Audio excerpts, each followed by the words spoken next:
Vice Admiral Sanjay Vatsayan, the Vice Chief of Naval Staff, Professor V. Kamakoti, Director IIT-Madras, the uniformed colleagues here, General P.R. Shankar, Professor Manu Santanam, because of him we are here today, and of course Mr. Manoj Jain.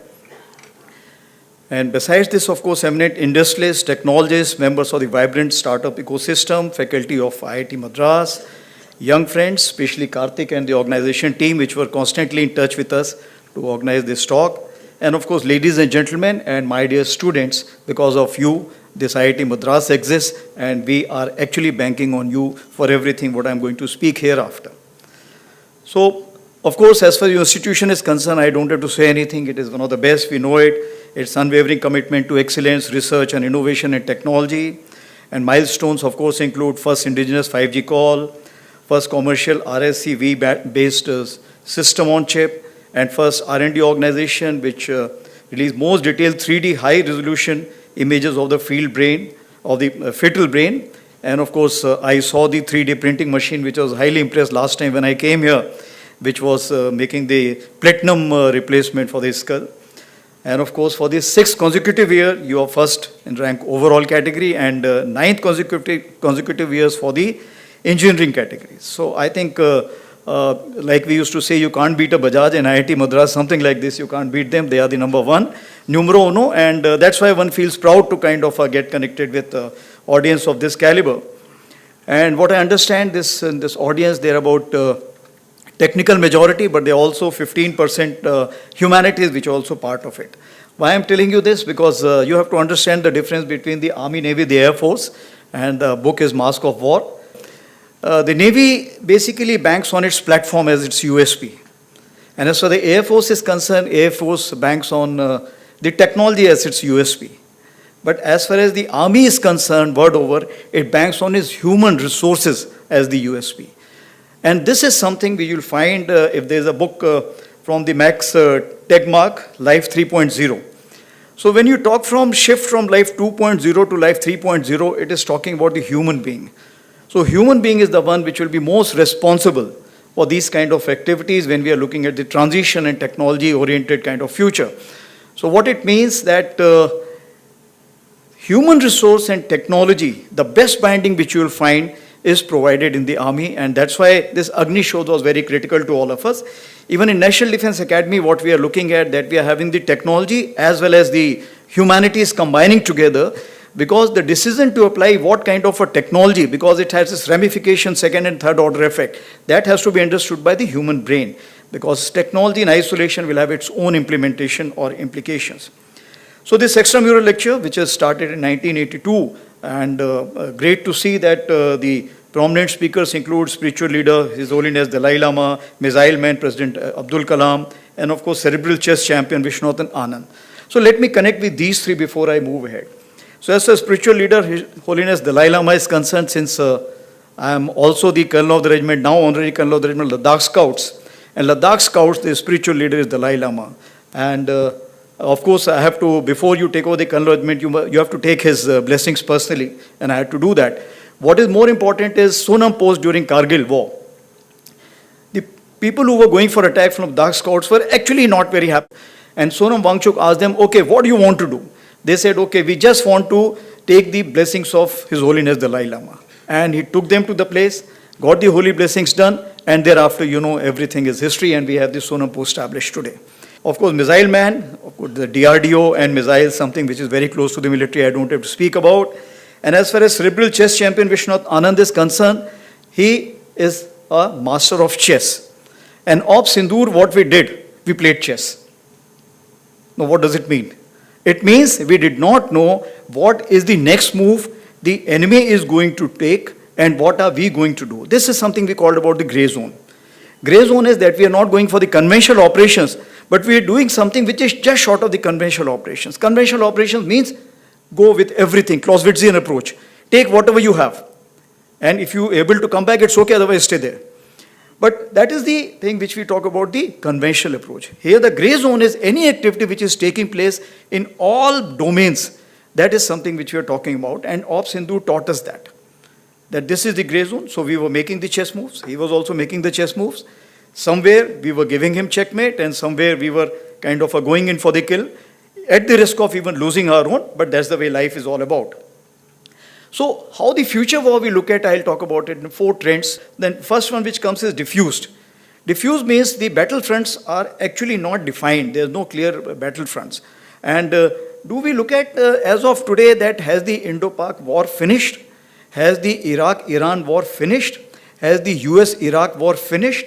Has the Afghanistan-US or Russia or Pakistan conflict got over? The answer is not known to you and me. So what I am saying, these are something which are perseverant wars, and we have to live with this kind of a situation. Today, globally, 56 conflicts are going on with 92 countries. And this strategic continuum of persistence will continue to grow. And the second one is democratized. When we say that is the conventional, hybrid, non-traditional, all these wars are taking place together. And earlier we used to, let's say, depend on the big platforms and Second World War. This is what something is going to play a role. But now, let's say if there's a tank squadron which is there, and suddenly you take a kind of a swarm drones which can fire the missiles. It's a major vulnerability for tanks today. Of course, that's why in the tank regiments also we are raising the drone kind of elements and counter drone elements for this reason. But what I am saying, the battlefield equalizers is something which has come through. A platform in its size does not make a difference. What it makes a difference, how can you counter it? So a small intelligent move, a smaller technical kind of a move which is there. I was asked that, will you have the robo-soldiers later? I said, robo-soldiers we can have, but if we are 150% sure that we will control them. Because if somebody else controls, they will turn around. And if they turn around, you're gone.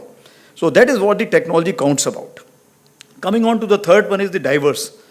Now, when we talk about diverse, the Ukraine-Russia war, which has taught us that they are using the robo-dog also, but they are using the live mules also, animal transport. Why? Because when the animal which is moving on a pre-designated route, it is not a very, very lucrative target. But if you go with the ATV and carry the ammunition, itself becomes lucrative target. So that is the diversity. You're looking at a robo-dog as well as the animal transport live, which is carrying the ammunition in those trenches. So as far as the Indian Army is concerned, it is different from what we talk about the US wars, what we talk about the Iraq-Iran war, Hamas war. Why? Because as far as we are concerned, we share 2 borders. And both borders, you can call it live, semi-live, in whichever terminology you can look at. But these 2 potential adversaries have the capability to orchestrate kind of a war which we have to face together or one by one. That we cannot say for sure as of today. But capability-wise, we have to stand up to both the fronts. Now, if that be the case, then we have to look at 5 generations of warfare. It means the technology will come up, but the space is only that much. So technology also have to fit in the topmost layer and then slowly and slowly seep down to the lowest layer. That is what is something important. So technology has to be imbibed, it has to be understood, and then it has to be percolated down to a common soldier. And that is why I have said that eagle on the arm. Means our 12 lakh population of Indian Army, everybody should have 1 drone each, is eagle on the arm. That is the beginning which we are looking at. And it doesn't mean that we'll be looking at bigger drones and missiles and everything, but that is the beginning. And that is the technological consciousness which I'm expecting from all. So from muddy trenches to Internet of military things, this is what is the kind of a arena what we are looking at. As far as the demography is concerned, that is the 4th D I was talking about, is of course, which are the principal players in this complete thing? The terrorist groups, Hamas, LET, now TRF, now some more names which are coming up. They will be permanent part, at least the India is concerned. Militias, we have Wagner Group, and now recently Myanmar has issued a thing that you can have the private army operating there with 25% from the foreign. We have so many others also, you're aware, Legion of kind of France or other places where you will find that the foreign troops are coming. Similarly, from Nepal, I am told UK is also employing some people for their RT regiments and others. So you will find these kind of outsourcing, or if I can say that the soldiers, then the merchants. Merchants today which are part of the battlefield, whether Starlink, Apple and so on and so forth. Of course, we have the citizen soldiers, and I must tell you, when Kargil happened, the citizen soldiers were prominent. We had the shepherd who told us that where the intruders are, And the last Chief Justice of Jammu and Kashmir, Mr. Tashi, he himself galvanized the locals and himself carried the ammunition for the troops during the Kargil war. So what I am saying, citizen soldiers are omnipresent, and any kind of information which they have, if they give us, for example, drones, as you see where the drones are flying, so that if it is put in the app, it helps us knowing that whether it's our drone, whose drone, and this kind of a thing we have tried in the Amarnath Yatra recently in J&K. And if it becomes successful, we'll develop it more, and with the kind of intelligence here which is sitting here, definitely we'll be able to make it more, if I can say that, fail-safe proof. Of course, the guardian force is concerned, this is the invisible, if I can say that, the non-kinetic handlers. And this is where you all come into play in a big way. Because today war has four quadrants. I will not have time to explain the four quadrants, but the non-kinetic quadrant is something which you can start today. And the next war, which we are looking at, it may happen soon, and we have to prepare accordingly, as already been brought out by Director, that in this we have to fight this battle together. This non-kinetic has to be fought together. So what are the deductions? That as far as whole of nation approach will be there for the next war, it is not the military alone which will be fighting. Let me assure you very clearly in this issue. As far as the grey zone is concerned, it's ever present, and this will remain. As for the multi-domain, cyber, cognitive and space, these are the new terms which are coming in, and these are the new terms we need to learn more from you. We can tell you what do we want and what do we need to counter, but how, when, why is something you need to give us the answer. Atmanirbharta. Atmanirbharta, it's a long-term thing. Presently, whatever technology is being imported from outside and being called as Atmanirbharta, definitely it has a hidden cost. We are ready to pay more cost if it's purely made in India, because then we know that we can change it, we can modify it, we can upgrade it. That is the biggest advantage. That is what we are looking at, in-house technology. And as far as collaborative and synergistic is concerned, that means intra and inter. Because today, for example, we do not know what is happening on the Pak Western Front. But this information, when we have the exchange of intelligence with our neighbors on the other side, we'll definitely get to know which are the troops which are moving in what places. So what I am saying, that interconnections are also equally important, which we call collaborative. And these collaborative will also, after some time, will go to the satellites and so many other agencies which are there, which are meant for a commercial purposes, but can also be used for the defense purposes. And if a synergistic approach is concerned, within us, that is the tri-services, NTRO, and so many other agencies which are there. So finally, if I look at that, India is facing a 2.5 front, and if it is facing the land borders, then keeping in with the psyche of the people in India today, currency of victory will remain as land. And that is, with that premise, I will say that what all actions have been taken and what are we looking at. 2016-19, again, we got two wake-up calls. We went in for a major transformation, whatever we could, and we declared as a decade of transformation, which actually year of transformation given by my predecessor, General Pandey, and then we made it decade of transformation because changes don't come so fast. You need time. Years of technology absorption, we created 2 years, because technology, like I told you, has to be absorbed at the top, but it has to seep through a soldier, and it is not so easy. It's a social change, and social change cannot come with a jerk. And of course, year of reforms, which were declared by our Honorable Raksha Mantri, and that is what was a major catalyst and a major kind of anchor for change. And all this combined together, we put a vision for Viksit Bharat 2047 for the Indian Army. So, Peter Drucker said the best way to predict future is to create it. And if that is the case, actually, it helped in Operation Sindoor, because when I took over, the first thing which I did was the multi-domain operations war discussions. Multi-domain operations is basically how the technology can be imbibed in the warfare. Normally, we have been doing the bean counting, okay, how many tanks, how many infantry battalions, but this is the time we went in. And it was not purely military. We had the academia joining us from all these stakeholders, whether it's CERT or anyone for that matter. We had those people, and they told us that what you can do, what you cannot do, and what you're doing is Stone Age, or it is actually in advanced stage. So that is how it showed us the mirror. And since it showed us the mirror, it helped us in a big way. So moving ahead, I will just talk about the Operation Sindoor as such. And since Operation Sindoor, you may be actually saturated by seeing the TV and the parliamentary debates. So I will not spend much time on that. I will say how the technology came into play. But certain things important. 22nd April, you're aware what happened in Pahalgam, and it actually shocked the nation. 23rd is the time when next day itself, we all sat down. And this is the first time which RM has also said, I think enough is enough. And all the three chiefs were very clear, something has to be done. And the free hand was given, of course, that you decide what is to be done. And that is the kind of a confidence with the political directions and political clarity for the first time we saw. And that's what made a difference, because we want to do a lot, but that kind of hand-holding and kind of free, no terms of restrictions, if I can say that. And that is what kind of raises up your morale. And that is how it helped our army commanders or commander-in-chiefs on ground to kind of act as per their wisdom. Of course, then 25th, we visited the Northern Command, as you're aware, that is the place where we thought, planned, conceptualized, and executed the 7 targets out of the 9 which were destroyed, and where a lot of terrorists were killed.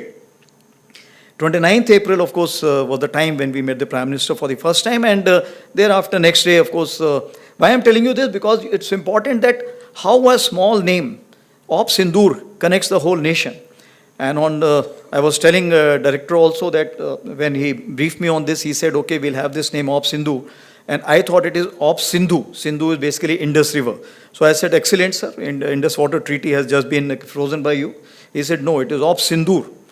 And just see, this one name has connected the whole nation together. And today people are saying Sindoor to Sindhu. Everything we have taken care of. But that is something which galvanized the whole nation as such. And the soldiers per se, because when I went on ground and I told them that, look, any sister, mother, daughter, whenever she applies the vermilion or the sindoor, she will always remember the soldier. And I think that was the connect.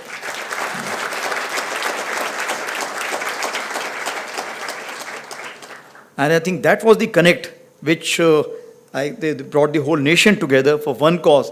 And that is the reason I think the whole nation was saying, why have you stopped? I think that's the question which was being asked. But of course, that has been amply answered by. So the strategic clarity was in dime. That is diplomatic, information, military, and economic. And that's why you see that the IWT was frozen, then High Commission strength was reduced, the defense personnel were moved out, persona non grata they were declared, and visas were revoked. Because when you go for such kind of offensives, what happens? You need to always look at what the other side is thinking and how this chess is going to get played. So what we did, we created a red team. So this time what we did differently, as far as Uri, you are aware that it was 2016, it was a shallow thrust, and it was launch pad we were looking at. It is basically to convey a message. As for Balakot in 2019, we were looking at penetrating through J&K, going across to training camps which are in Pakistan, and again a kind of giving a punishment. But this time I think, that is Pahalgam 25, it was wide and deep where we hit the heartland. This was the first time we hit the heartland. And of course, our target was the nursery and the masters. And like I told you, and this has never been done, and even Pakistan was not expecting that the heartland will be hit. And that's what came as a shocker to them. But were we prepared for it? Yes, we were prepared for it to absorb the blowback which will come up. So finally, we chose 5 targets in Jammu and Kashmir and 4 targets in Punjab, and out of which 2 were with the Air Force, because the kind of ammunition which was required was much more. And at such a long range, if you have to send it, then the options are either with the Army, Navy, Air Force, long range weapons, or with the Air Force. So we decided to go with the Air Force, and it helped us because thereafter all the kind of if I can say that the rebounds which were taking place or the blowbacks which were taking place. But what is important, it was a new normal. It was a new normal where our forces were always prepared for a conventional operations. So though we were trying last 1 year that what is grey zone and what is multi-domain operations, but people were still not ready for it. But this is the time that our ground forces were actually playing chess. How many were going forward? How many were staying back? How many were moving somewhere else? So this kind of a chess move was there. So in this chessboard of 64, something was visible, something was not visible. And something which was not visible, maybe other countries may be helping out to kind of make them visible for the adversary. So the force, if you have to kind of look at force orchestration for a military man, it comes in 3 forms. And all these 3 forms you will play a role. Firstly is the force visualization. How he is going to employ his force, how am I going to employ his force, how it will be second day, third day, fourth day, 10th day, 15th day, because you don't know. Because this test match stopped in 4th days.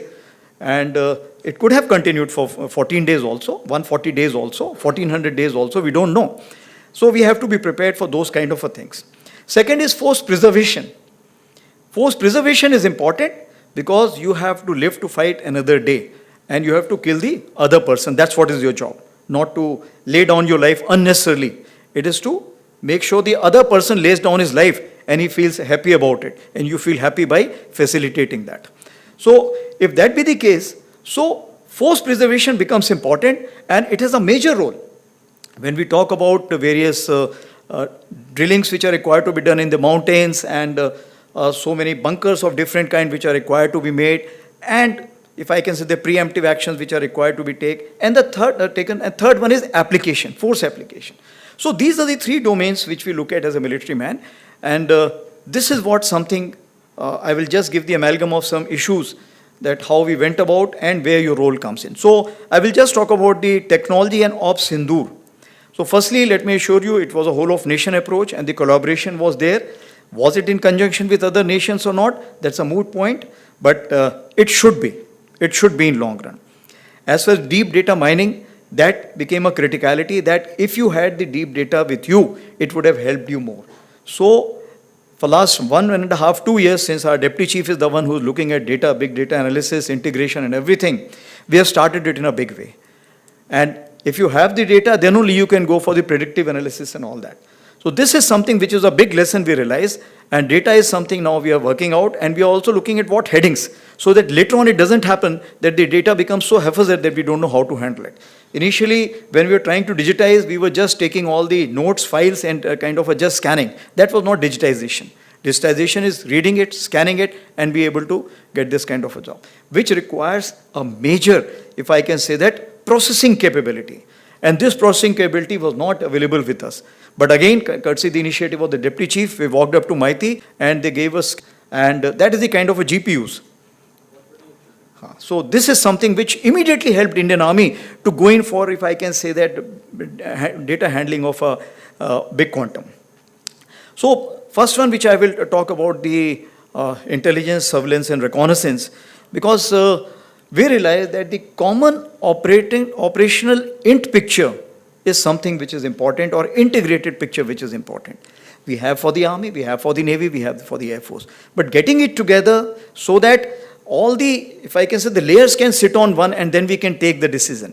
That is something which we have not been doing. By the way, this is the first time that India has one operational name, common name as Operation Sindoor.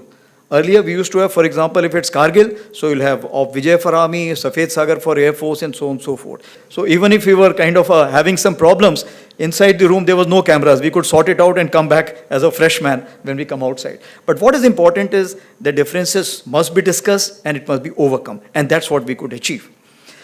So as far the ISR is concerned, we realize that whatever authorization you give, I have told you that I'm looking at Eagle on the arm to begin with. So whatever the small drone which has been shown to me today, I had discussed this dream last year when I had come here. And of course, thereafter, I realized that in the headquarters, things are moving very slow. So I created those organizations which are now kind of, to fill their quench for thirst, they have to buy all these things. So we have created the Rudra, Divyastra, Shaktiban, and of course Bhairav. What all this is already in the internet, you can look into it. So tethered drone is something which came as a kind of a big surprise to us, because the jamming was so high in this Operation Sindoor that they could not cross, some they could cross, we could not cross, we could cross some.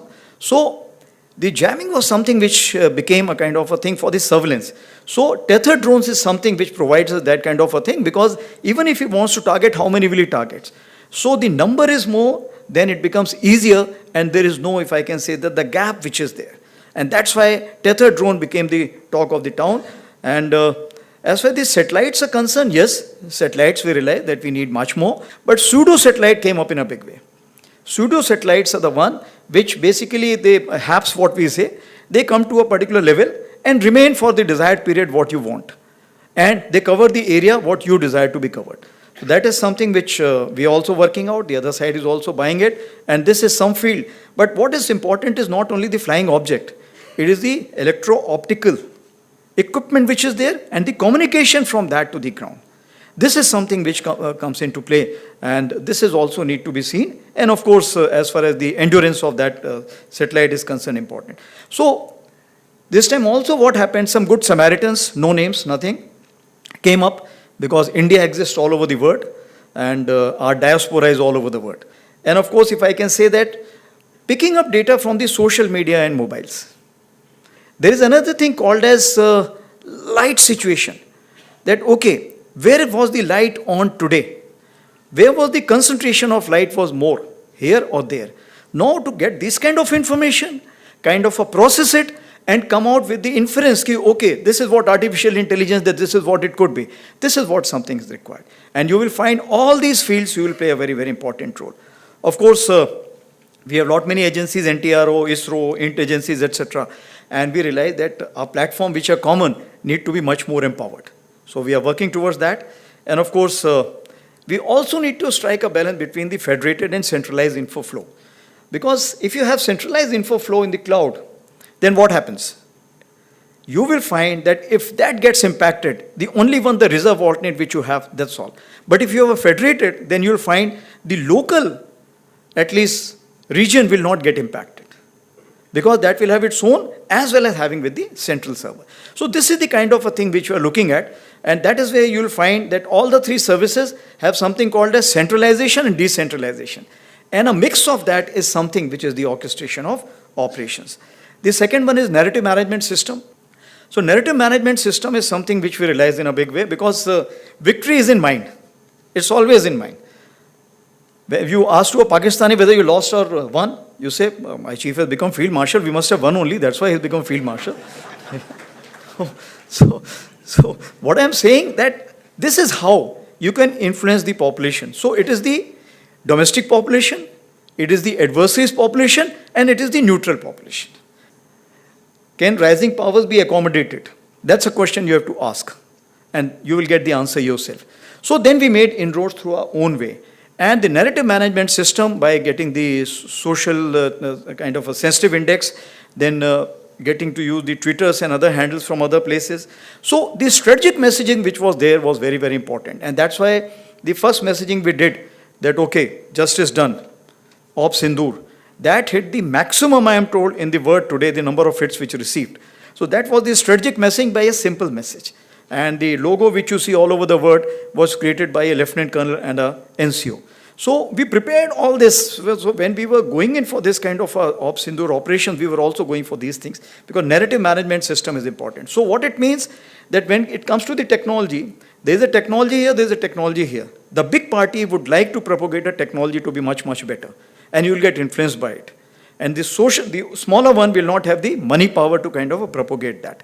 So that is where I think the narrative management system plays a role. And if we are able to kind of get in time, I assure you that we will be able to help out this kind of a smaller party also.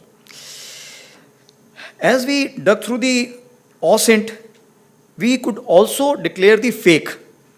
And that's why with the IIT Guwahati also we have signed and for IIT Delhi also we have signed the MOUs on interacting or getting information from the OSINT. And this fake stamping was something which was giving a great credibility. Now when we talk about the predictive analysis, I told you about the big leaders, but I think with this kind of a thing, we do not have time now, because even the corps commanders will change, even the naval commanders will change on the other side. So we need to put in all this data, and we should be able to see, okay, what is the thought process?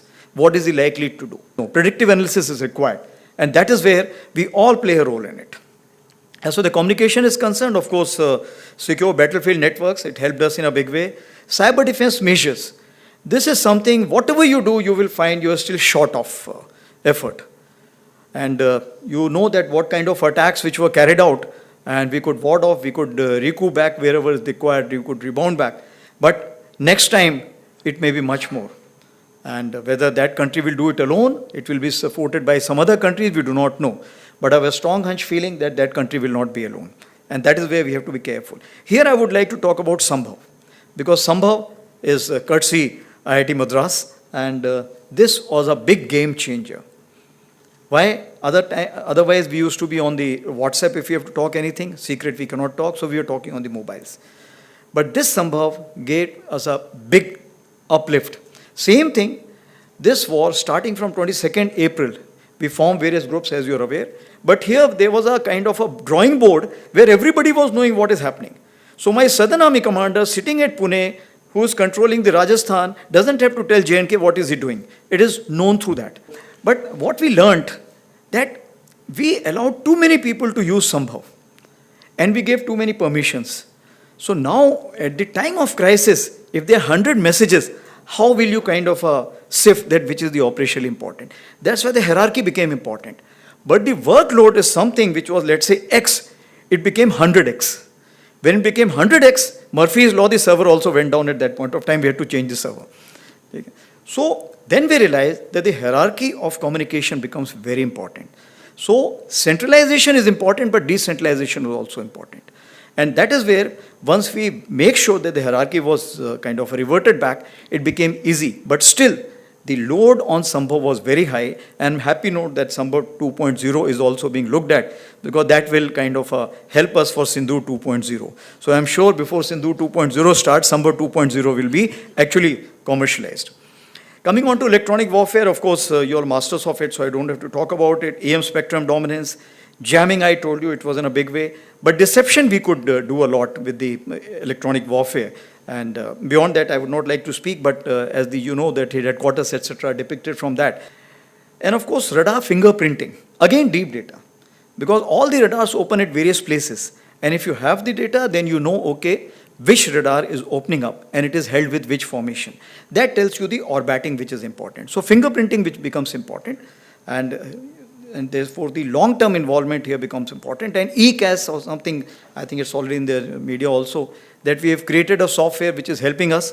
Of course, that is something which we have just started. But I am sure with the AI kind of caliber which is there with the IIT-Madras, that will become very, very strong. And it will get interlinked with the tri-services, because we need to work out together. As far as target engagement is concerned, we realize that attrition warfare is no more going to give you the results. So you need smart munition. All the dumb bombs have to be converted to smart bombs. We are working out with others also in this field, because here we do not have much time. And Russia also, finally you realize only two things are working. Rest everything has gone back. Today I was reading the air assets have been pushed back. And the platform which are there, they only use when required. But the artillery guns and the drones, they are the only two things. The only thing what they have done, their dumb bombs have been converted to smart bombs. So the precision has increased. When the precision is increased, how does it help Indian economy? If you use a X number for, let's say, dumb bomb, you will use only 1/5 of the ammunition if it's precision in nature. And that is where you will find that the cost does not make a difference. The impact which will help us, because it will be timely impact and allow us to further the battle which is required. Rockets, extended range, we are well aware that what we are working here. And we also carried out a trial yesterday where we got the circular reparability of 2 meters for the 70-kilometer Pinaka. And of course, ramjet technology, again, we are having a very, very high hopes. And we are, I'll not say running out of patience, but we are impatient that earlier it comes, better it is. And of course, if I can say that private industry also tested some missiles, which was again in the newspaper, 150 to 400 kilometers. So we're moving fast and we have to move much faster. Swarm drones and mother and the, if I can say that the sub drones or children drones which are there, there's a new concept. And today there is in the newspaper, in the Twitter also, and in India also, one company has offered 30 kilometers of a spool. And in Ukraine, they have used 40 kilometers of a spool. So there is no interference or jamming which can take place unless you physically destroy it. So this is the kind of a thing which is being looked at. So what happens? You send a spool for 30 kilometers. By the time the two layers of jammers have been kind of passed through, thereafter the mothership goes another 20-30 kilometers, opens up with the kind of a sub-drones. And then you can create the havoc which is required. So 50 to 60 kilometer depth we can achieve. That is the kind of a range what we are looking at with this. And of course, armed UAVs, I don't have to talk about it. And employment of baits from both sides. So this time what they did, they sent the small drones first, so that you use your anti-aircraft guns. You open your radars. So your anti-aircraft gun locations are known, your radar locations are known, then say frequency is known, so they know which kind of a radar and everything. And then they came with the kind of armed small UAVs or drones, Yiha class, which is from Turkey. So they used that. And thereafter, of course, they came with the Chinese and Turkish big UAVs, which is called as combat UAVs, they came. So just because I think we were well prepared, we had the kind of ammunition, we had the kind of coordination, we had the kind of missiles, and we had the kind of counter US equipment, which is the soft kill. All this combined together helped us in a big way. But will this help us the next war? No. Why? Because drone and counter drone is a ratcheting effect. If you have better technology for drone, counter drone technology will grow up. Thereafter, you have to drone better and then counter drone. So both have to keep kind of overcoming each other deficiency or strength. So therefore, this is a constant battle which is going on, and for this we cannot sit idle. And that is where we need to work together. As far the counter US equipment is concerned, in the area of 800 kilometers, we had 4,500 flying objects, including the Air Force. Now, if that be the kind of 4,500 flying objects which you have, how can you manage that space? That is something which is important. So when you use the jammer, it's very difficult to tell which drone is getting jammed, because it has the in record, it's kind of a record of the frequency and other things. So that's on the lighter side, but that also can be a lesson drawn. But what is important is that we need new kind of patterns to look into it. And artificial intelligence plays a very important role, and networking again plays a very important role in this. Of course, hard kill, soft kill, we are aware. Fusion of that information, that which target to be engaged by whom. And of course, target tracking and tasking is something important. Moving ahead is the space integration. NAVIC, it will take some time, but I'm sure by 2026 December, we should be able to get it. But as far as the space is concerned, satellite, we used it in a big way. Images, satellite images. But actually the requirement is much, much higher. The satellites availability is much, much lower. Every side, even if you look at the America also, they will also find it difficult when you go for an intense war. This time the intense war was not there. Was it a conventional war? There are not many questions. It was a conflict with an enhanced volume. So if that be the case, then we need images not only from the satellites. What are the alternate means? That is something. And if not, then can we get the change detection very fast? Is it going to help us? Communication PNT and anti-satellite which is there, that is something which you need to look into. So we are looking at low cost, low orbit, and also launch on demand. These are the two kind of satellites which we are looking at in the near future. As for the war sustenance is concerned, logistic management system. Now we have a logistic management system. The Navy has it, Air Force has it. Firstly, we need to combine that together, and then also combine it with the national logistics system. Because after all, we will find that it is not only the uniform people who can fit in the requirement, because when you have to feed in this 12 lakh population, whatever you do, if it's a long duration war, we have a limitation of how much we will keep with ourselves. So that's only one of the side. Deception and decoys, again IIT-Madras is doing a great job in that. Biotech and human enhancement. This is something exoskeleton. We are working out with some IITs, and I'm looking that in a big way. And this is a big game changer. When you pick up something which is, let's say, about 20 kg, you feel like only 10 kg when you pick up with the exoskeleton. So that's why we are looking at it in a big way. And a lot of progress is being made, but I think it's still not enough. And also stress analysis sensor. This is something which is important, because we need to have these sensors now, so that everybody wears this and we get to know how much is the stress, and depending on that we can send the people ahead, back, or a kind of a stress buster. We also have a go, no-go tablet, so you're aware in high altitude we've already prescribed for various places, Air Force already has it. We've also, for accelerated acclimatization, we are looking at it. We have used some medicine which we are saying under the special conditions we can make this 6-day acclimatization to 4 days. But I'm very hopeful with Dr. Kamakoti now having this kind of a situation that you are having the lay-based institute. We'll be very happy to join this kind of a study on this. And what is important is that we need this technical study, because medical study requires 7 years, and I may not have 7 years to go. So when I'm saying 7 years for this war to kind of a start. As far as AI is concerned, I think overall I have already talked about it because it predicts the threat with the TSR, that is the time, space, and resources. And that is where the AI plays a very important role. So whatever points I have given, if you combine this together, we'll get the TSR. We know that enemy has the capability, but when he's going to use it, where is he going to use it, and what resources he's going to apply. And that's what something we need to look into. And of course, the distance support tools, as you're aware, that now we have rejuvenated our battlefield surveillance support system, and also CIDSS, which we are working with Bell, and of course, SAMA, which we are working out. So if I have to say so, that for the Viksit Bharat 2047, your and our convergence is very, very high, because as far as the strength for the future lies with the industry, academia, and military triangulation. And of course, we also have to make sure that the bureaucracy, financial people, and the government research agencies also be taken on board.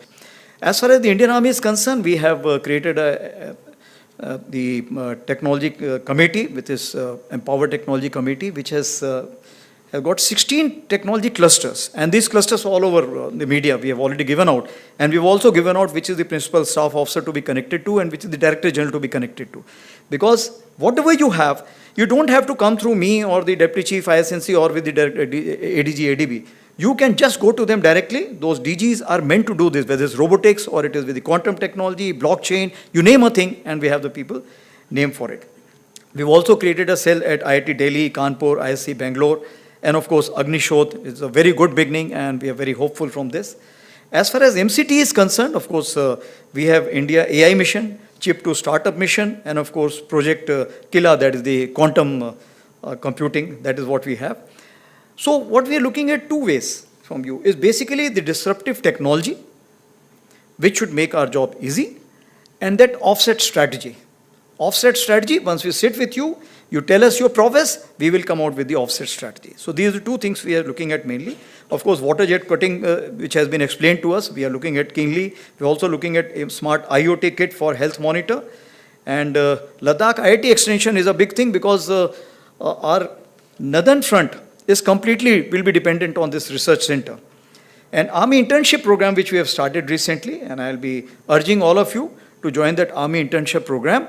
And all those who feel they are already graduated, you can also join us as an officers, because we have now all the technical fields open, and we'll be soon from 2025 end, we'll be giving out the advertisements for that. So what are we expecting from you? If I could just summarize it: advanced composite materials, metallurgy, microelectronics, precision guidance, gyro sighting system, seekers, cyber security and military grade secure communication technology, AI and ML, of course, quantum computing, robotics, unmanned sensors and systems, synthetic biology, and Ladakh Center is going to play an important role. And I must also thank IIT-Madras for jointly organizing at national level cyber competition in October 25, that is Datathon and Capture the Flag.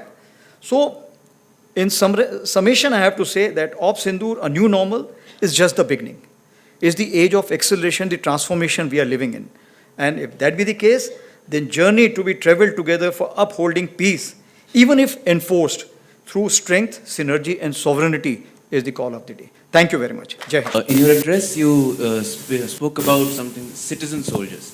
My question regarding is another part of the civilian aspect is, during Operation Sindoor, we all saw that the regions, they were facing a lot of heavy fire from the side of the enemy.